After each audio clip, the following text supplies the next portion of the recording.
Coach, you guys have had quite the bi-coastal tour. Tell me a little bit about what you've experienced. Yeah, it's been a real treat. We flew to New York and met with some of the ESPN folks and went to the NASDAQ and did some radio there, and then went to Bristol the next day, and then flew out here to Los Angeles for the main event. This is the main event, the Pac-10 annual meeting day.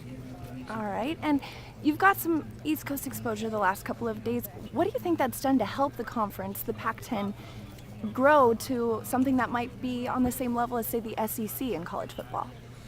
Well, we feel like we're not only on the same level, but on the highest level in college football here in the Pac-10.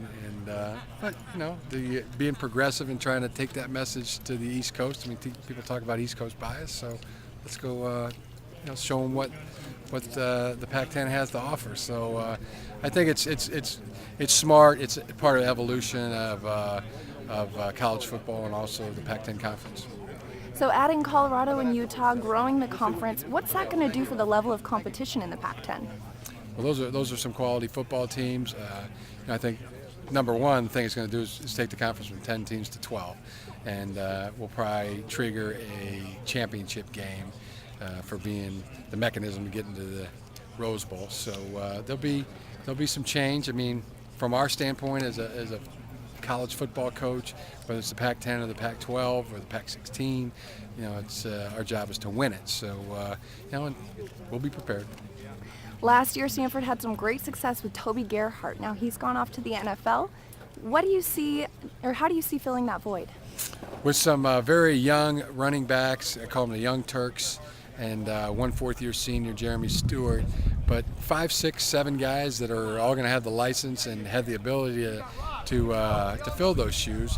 And nothing motivates like playing time. So I expect that our guys will really compete and run hard, and we'll basically just throw the balls out there on August 9th and let them compete for that spot. And in the end, it may be a couple, maybe 2 or 3 guys that fill Toby's shoes. What can we expect from the Cardinal this year? Well, we'll expect to compete. We'll expect to win.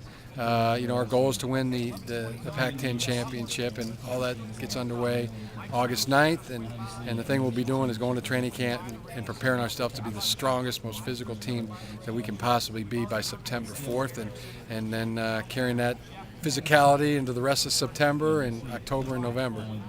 Well, great. Best of luck this season, Coach. Appreciate that. Thanks.